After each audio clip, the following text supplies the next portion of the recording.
विद्यार्थी मित्रांनो नमस्कार. आपण काल पाहिलं होतं जिल्हा मध्यवर्ती सहकारी बँकेची काळजी. जिल्ह्यातील सर्व प्राथमिक सहकारी संस्थांना कर्ज पुरवठा करणारी बँक जिल्हा मध्यवर्ती सहकारी बँक आहे. या जिल्हा मध्यवर्ती सहकारी बँकेच्या भूमिकेवर जिल्ह्यातील सर्व प्राथमिक सहकारी संस्थांचा विकास हा अवलंबून असतो. परंतु हे कार्य करत असताना सुद्धा जिल्हा मध्यवर्ती सहकारी बँकेकडे काही समस्या होतात.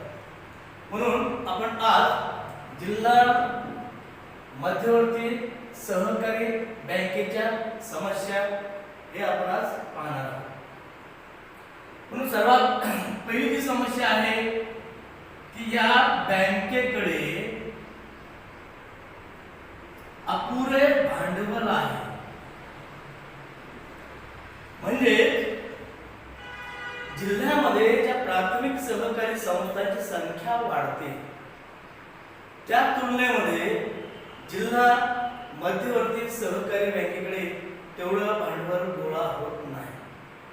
म्हणजे जिल्ह्यातील प्राथमिक सहकारी संस्थांना जेवढी कर्जाची गरज आहे ती कर्जाची गरज जिल्हा मध्यवर्ती सहकारी बँक पूर्ण करू शकत नाही, कारण तिथे तेवढी क्षमता नाही.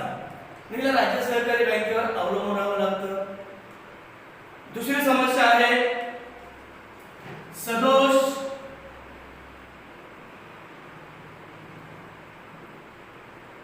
कर्ज मंजुरी प्रक्रिया.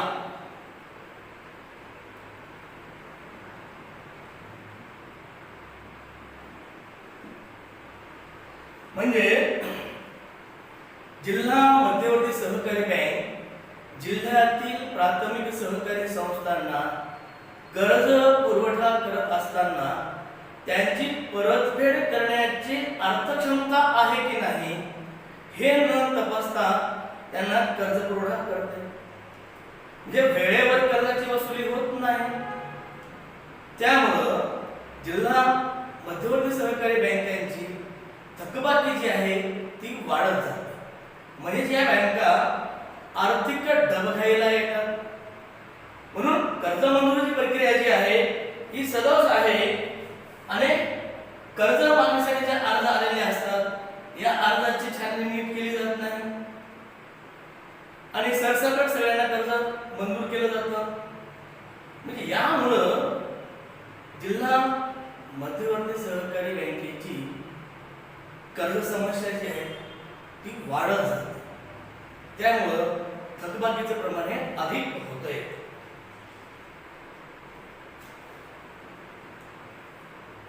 वाढती थकबाकी.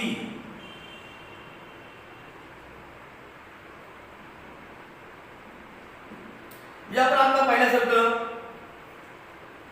की ज्यांची परतफेड करण्याची क्षमता आहे की नाही हे पाहिलं जात नाही.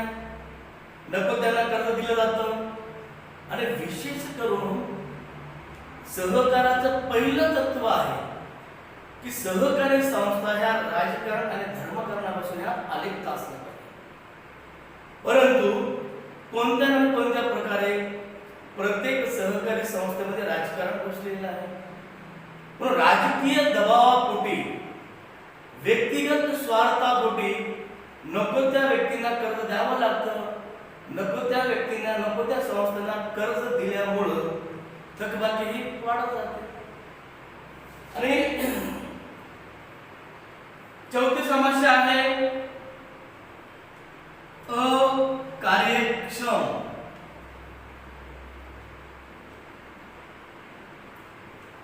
व्यवस्थापन. जे जो सहकारी संस्थेकडे जे भांडवल असायला पाहिजे ते तर सहकारी संस्था ह्या आर्थिक दृष्ट्या दुर्बल लोकांनी एकत्र येऊन स्थापन केलेल्या असतात. म्हणजे जिल्हा मध्यवर्ती सहकारी बँकेकडे जो तज्ञ वर्ग आवश्यक असतो, अर्जाची छाननी करणारा, कागदपत्र जोडलीत नाही ते पाहणारा, ज्यांना आपण कर्ज द्यायला ती परतफेड करू शकते की नाही हा तपासणारा तज्ञ वर्ग नाही. म्हणजे त्या संस्थेचं व्यवस्थापन हे अकार्यक्षमपणे चालते. म्हणजे सहकारी संस्थेचे मालक कोण असतात? सहकारी संस्थेचे मालक आहेत सभासद. आणि हे सभासद सहकारी संस्थेचं व्यवस्थापन करण्यासाठी ज्यांची निवड करतात त्यांना म्हणतात संचालक. आणि जेवढ्या संचालकाची निवड केलेली आहे त्या सर्वांना म्हणतात संचालक मंडळ. आणि हे पूर्णपणे सहकाराची त्यांना जाणीव असतेच असं नाही. सहकार्यात काय बदल झाले हेही त्यांना जास्त माहीत नसते. यामुळं ज्या पद्धतीनं त्या सहकारी संस्थेचं व्यवस्थापन करायला पाहिजे त्या पद्धतीनं हे संचालक मंडळ व्यवस्थापन करत नाही. पुढची समस्या आहे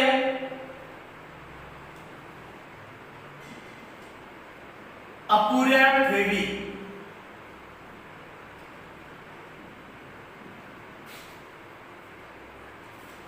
म्हणजे जिल्हा मध्यवर्ती सहकारी बँक असो अथवा राज्यातील कुठलीही सहकारी बँक असो, या सहकारी बँकांना व्यापारी बँका किंवा राष्ट्रीयकृत बँका ज्या आहेत त्यांच्यापेक्षा 1% व्याज जास्त देण्याची मुभा आहे. परंतु अशा आकर्षक योजना जाहीर करून त्या प्राथमिक सहकारी संस्थांकडून म्हणा किंवा जिल्ह्यातील इतर व्यक्तीकडून म्हणा त्या ठेवी गोळा करण्यामध्ये अपयशी ठरलेल्या आहेत.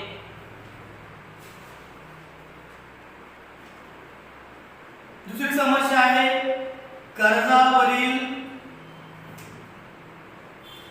ज्यादा व्याज दर. ही सगळ्यात मोठी समस्या आहे. इतर बँकांच्या तुलनेमध्ये जिल्हा मध्यवर्ती सहकारी बँक कर्ज पुरवठा करते त्या कर्जावरती जास्त व्याजदर आकारला जातो. आणि त्याचबरोबर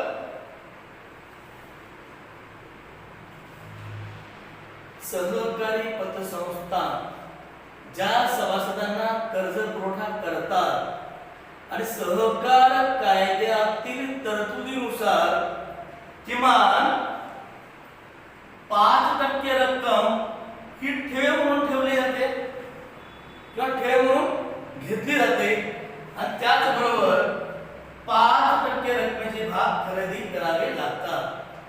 म्हणजे एखाद्या सभासदाला 1 लाख कर्ज पाहिजे असेल तर त्याला किमान 10,000 रुपये या सहकारी पतसंस्थेमध्ये गुंतवावे लागतात.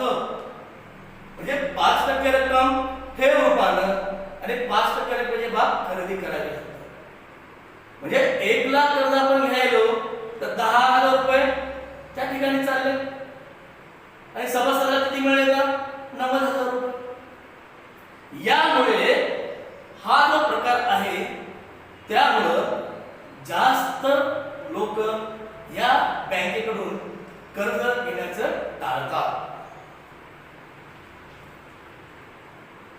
राजकीय हस्तक्षेप.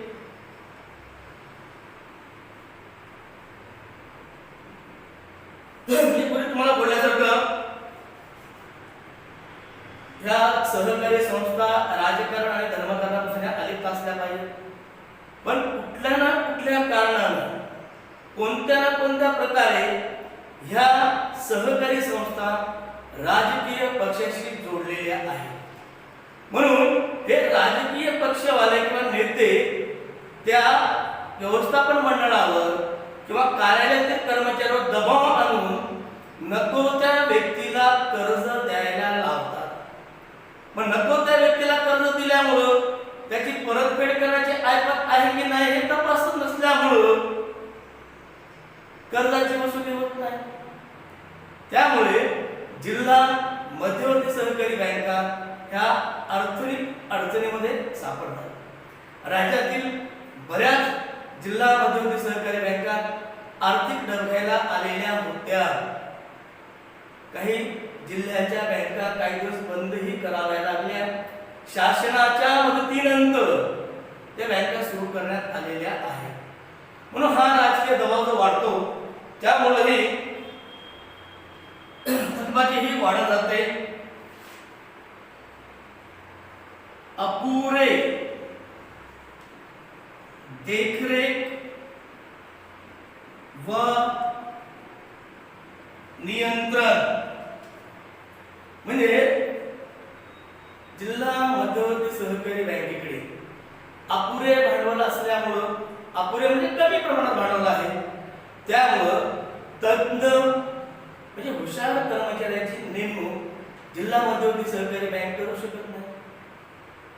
मग हुशार कर्मचाऱ्याची आपण भरती करू शकत नसेल तर ज्या लोकांना ज्या कारणासाठी आपण कर्ज दिलेलं आहे मग त्याच कारणासाठी ह्या कर्जाचा वापर होतो की नाही हे तपासू शकत नाही किंवा पाहत नाही. म्हणजे कर्ज घ्यायचं आपण पिकासाठी आणि वापर कुठे करायचा, मुलीच्या लग्नासाठी, घर बांधण्यासाठी. मग अनुत्पादक कार्यासाठी आपण ज्या कर्जाचा वापर करत असाल तर आपली कर्ज वसूल होईल का? ते होणार नाही. पुढची समस्या आहे असमतोल विकास.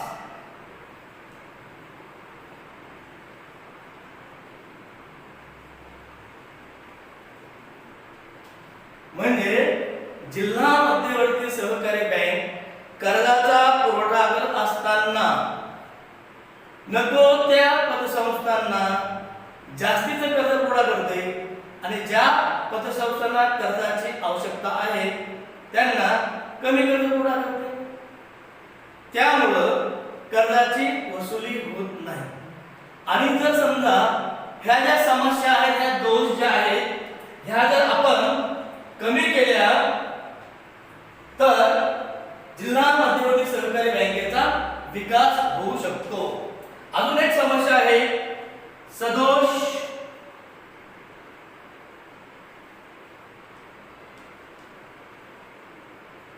कर्ज मंजुरीस विलंब. म्हणजे सभासद शेतकरी जेव्हा सहकारी पतसंस्थेकडे अर्ज करतो पीक कर्जासाठी, मग ह्या सहकारी पतसंस्था हे अर्ज कर्ज मंजूर करण्यासाठी जिल्हा मध्यवर्ती सहकारी बँकेकडे पाठवतात. मग जिल्हा मध्यवर्ती सहकारी बँकेच्या संचालक मंडळाची बैठक झाल्याशिवाय त्या कर्ज अर्जाला मंजुरी मिळत नाही. म्हणजे जेव्हा आपण पिकासाठी कर्ज मागतो तर आपलं कर्ज मंजूर कधी केलं जातं? पिकाच्या कापणीच्या वेळेस. मग यामुळं ते वसुली आपली वेळेवर होईल का? वेळेवर होणार नाही. म्हणून अशा ह्या ज्या समस्या आहेत या जर आपण समस्या दूर केल्या तरच जिल्ह्यातील सर्व प्राथमिक सहकारी संस्थांचा विकास हा अवलंबून आहे. आणि ह्यांचा विकास करायचा असेल म्हणजे शेतकऱ्यांचा विकास आपल्याला करायचा असेल तर हे दोष आपला दूर करणं आवश्यक आहे. धन्यवाद मित्रांनो.